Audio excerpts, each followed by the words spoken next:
El Ecuador es un país lleno de riquezas y de cosas que amamos. Todo eso es el cacao arriba, una maravilla más de nuestro país, porque el más fino chocolate suizo se elabora con cacao ecuatoriano.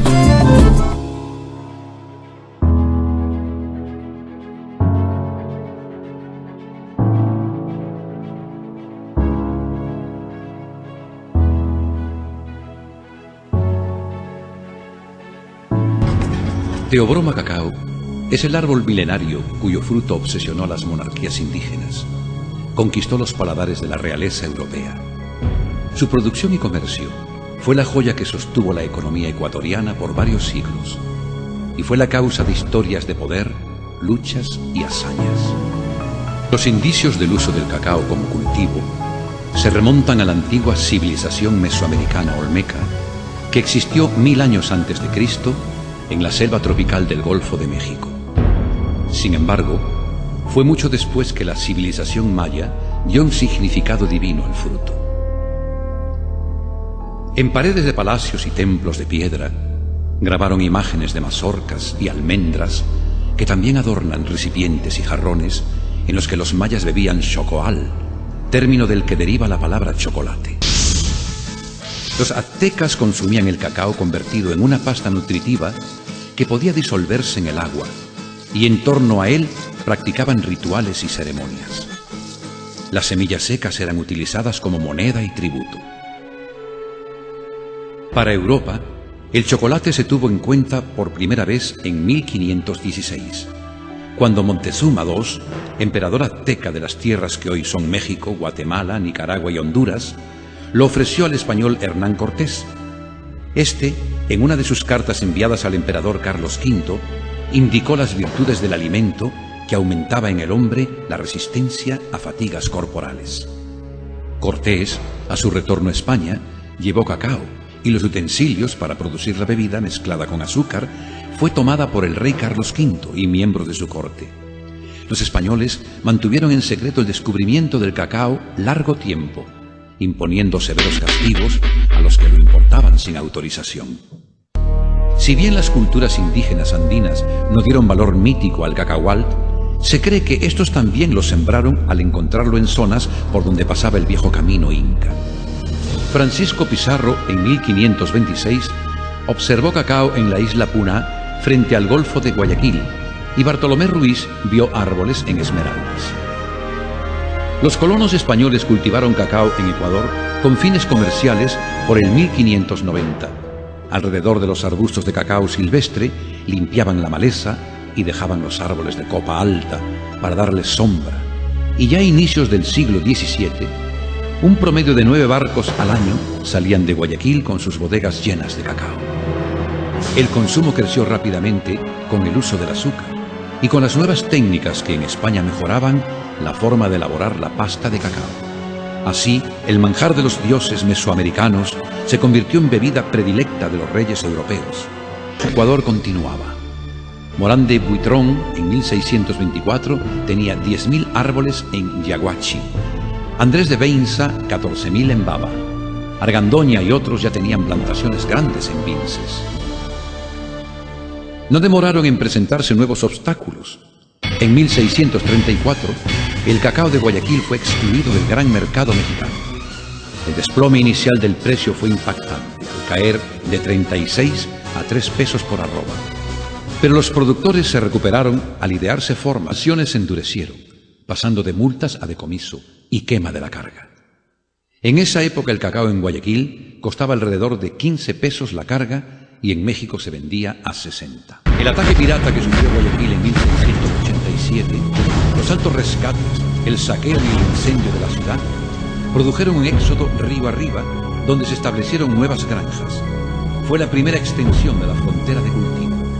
El sembrío de los árboles era rudimentario, las plantaciones nuevas deshiervadas después del 4º año. La poda con un corte precario eliminaban las ramas laterales del árbol hasta la altura que el hombre podía alcanzar con el machete. El resultado eran árboles altos, espigados y de grandes copas, que a la larga se entrelazan, dando a las huertas una apariencia de catedral abovedada. En la cosecha, Las mazorcas cortadas a mano con un podón eran amontonadas y luego abiertas con cortes de machete. Las semillas, extraídas, se depositaban en las árgenas y se transportaban en mulas a las áreas de tendales situados frente a la casa del propietario y cerca de un río o estero. Los tendales eran generalmente de caña guadua, los granos expuestos al sol durante el día y por la noche amontonados debajo de hojas de plátano, a fin de producir el sudor y el brote de chocolate.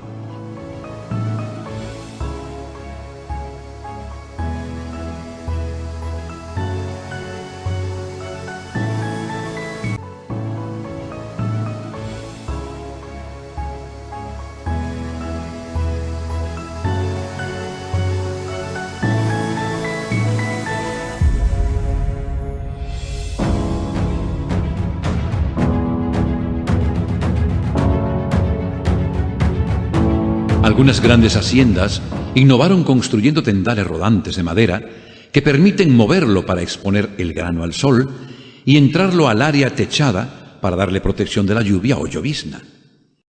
En el país existen haciendas que aún conservan la casa antigua, los tendales rodantes y los árboles desde aquellos tiempos como la hacienda Bola de Oro en Naranjal.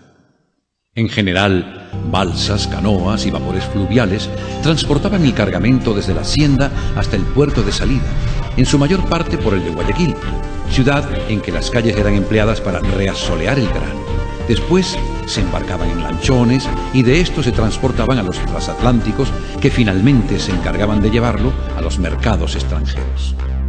A inicios del siglo XVIII, Guayaquil, con 34.000 cargas de 81 libras, sobrepasó en producción a Guatemala, mientras que superar la posición de Venezuela como primer exportador tomaría más de un siglo, en un ambiente de competencia de extrema adversidad para el entonces departamento de Guayaquil, que solo estaba autorizado a exportar legalmente cacao a Sudamérica. La corona, forzada por las presiones de Caracas y México, emitió una serie de decretos encaminados a restringir el comercio del cacao guayaquileño, o bien cerrando los puertos por donde podía ingresar, o bien estableciéndole cuota anual como las 10.000 fanegas de ingreso permitidas al puerto de Acapulco.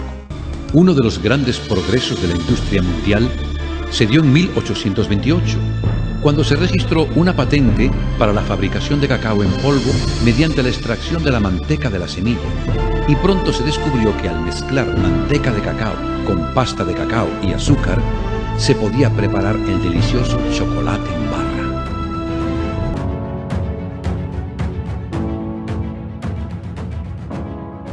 El cacao trajo prosperidad y las aspiraciones económicas y comerciales de la élite porteña jugaron un papel impulsor hacia la independencia de Guayaquil, lograda el 9 de octubre de 1820. A esta época la calidad del cacao ecuatoriano, producido en las fajas de orillas ribereñas, gozaba de gran reputación y aceptación en los grandes mercados de Hamburgo y Londres. Los granos se diferenciaban fácilmente de los otros países y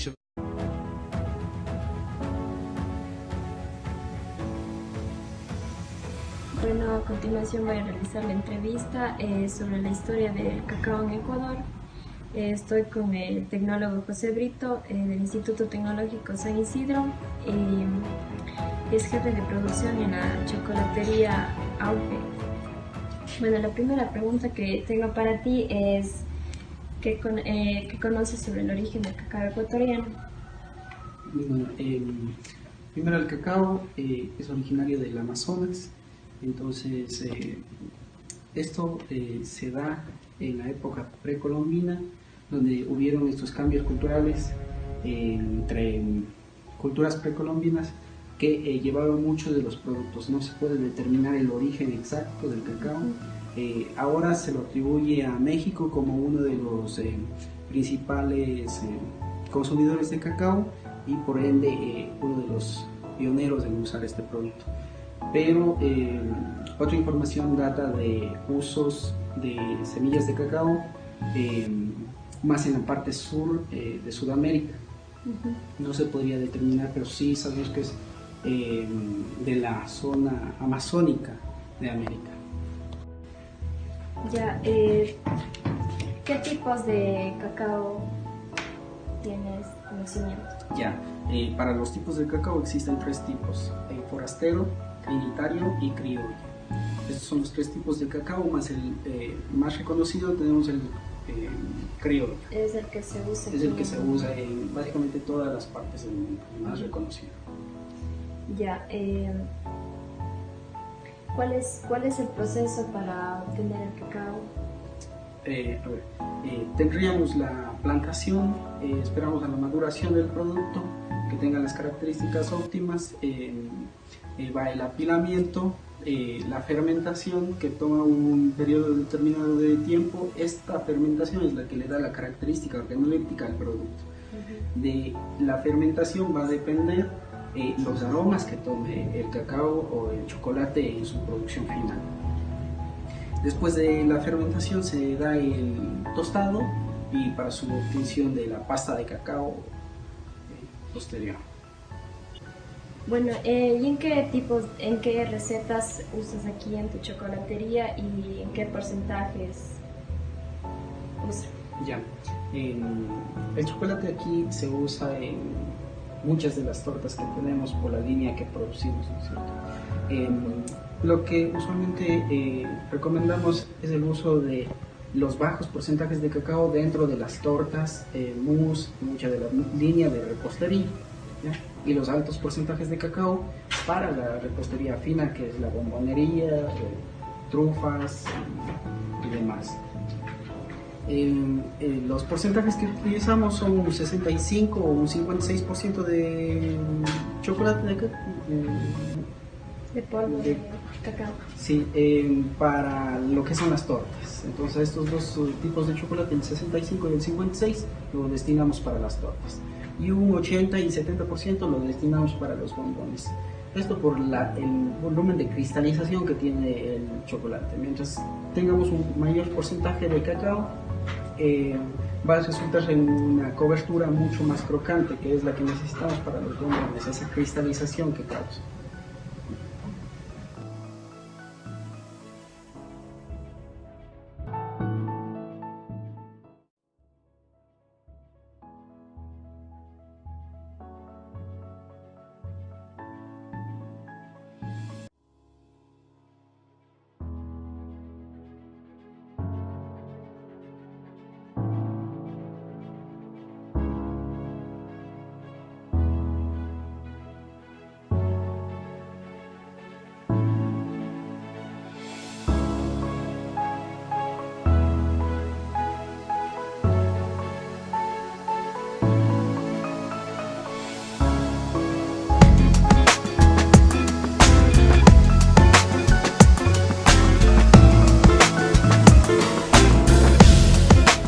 El chocolate se ha utilizado en la comida desde hace miles de años, ¿no? Desde los mayas hasta los incas, entonces eso está intrínseco en nuestra cultura e identidad gastronómica, o sea que entonces eso para mí es importante que la gente que elabora chocolate tenga esa conciencia de hacerlo de manera sustentable, respetando el medio ambiente, utilizando semillas naturales, no semillas transgénicas.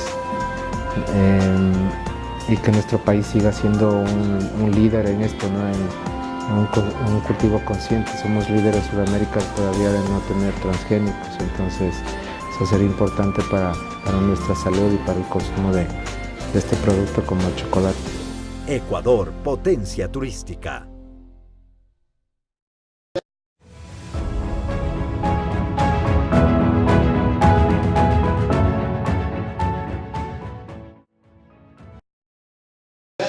Un bombón tiene que tener 90%. Si ustedes tienen menos de 90, les están robando, ¿ya?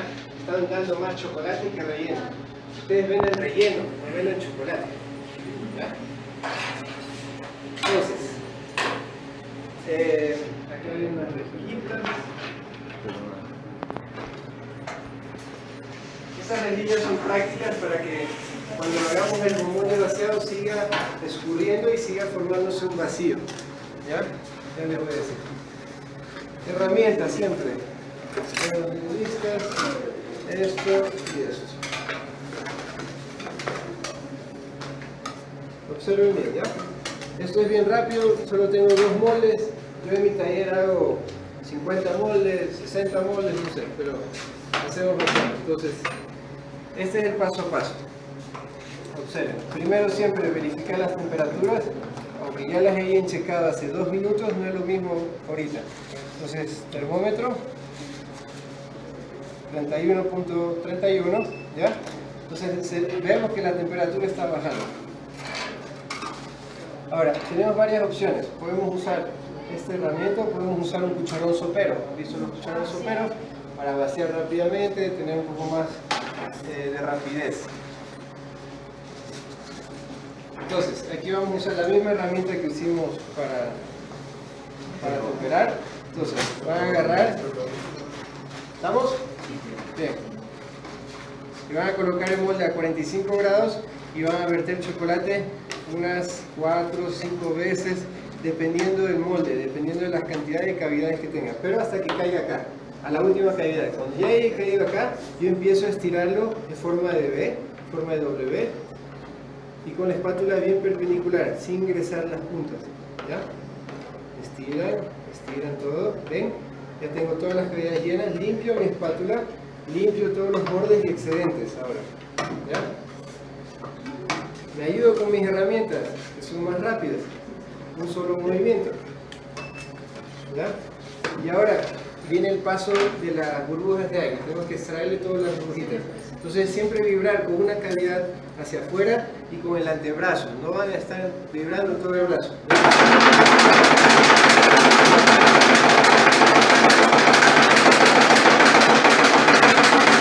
Unos 8 o 10 segundos bien vibrado. Rápidamente lo que van a hacer es voltearlo y van a empezar a golpearlo, pero siempre con el molde bien paralela a la mesa, ¿ya? Por favor, que no esté así porque si no te queda un casco más grueso de un lado que del otro. Golpetean bien, hasta que vean ustedes que se caiga todo el chocolate por todos lados. O sea, del bombón vaya cayendo de izquierda a derecha de todos lados, ¿ya? No solamente de un lado. Sí, una caída uniforme. Limpian 2 o 3 veces, rectifican la limpieza. Y eso es el bombón de vaciado. O sea, en la técnica de vaciado estamos dejando un vaciado que se cristalice siempre hacia abajo. ¿Por qué? Si lo hago hacia arriba, ¿qué va a pasar? Aquí va a quedar muy espeso, ¿ya?